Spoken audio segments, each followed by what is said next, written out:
সাম্প্রতিক রেলওয়ে স্টেশনের মধ্যে বেগমকদর রেলওয়ে স্টেশন অন্যতম। 1960 সালে ইন্ডিয়াতে পুরুলিয়া ডিস্ট্রিক্ট অর্থাৎ পশ্চিমবঙ্গে যেটি অবস্থিত, সেখানে এই রেলওয়ে স্টেশনটি উদ্বোধন করা হয়। এরপর 1967 সালের দিকে কিছু রহস্যময় ঘটনার জন্য এই রেলওয়ে স্টেশনটি বন্ধ হয়ে যায়। বলা হয়ে থাকে এই রেলওয়ে স্টেশনে যিনি স্টেশন মাস্টার ছিলেন তিনি তার পরিবার নিয়ে থাকতেন। তারা প্রায় সময় বিভিন্ন রকম অদ্ভুত এবং ভৌতিক ঘটনার সম্মুখীন হতেন।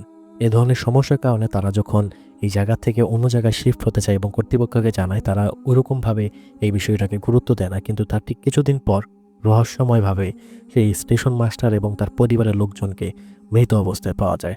তার ঠিক কিছুদিন পর এখানে আরও অন্যান্য স্টেশন মাস্টার এবং কর্মচারীরা এসে থাকতে শুরু করেন, কিন্তু কেউই শান্তিমতো এখানে থাকতে পারে না। এরপর এই স্টেশনটি বন্ধ করে দেওয়া হয়। দীর্ঘ 42 বছর পর এই রেলওয়ে স্টেশনটি পুনরায় চালু করা হয়, যেটি কিনা 2009 সালে। তবে আজও ঠিক আগের মতোই নীরবতা বিরাজ করে এই রেলওয়ে স্টেশনটিতে।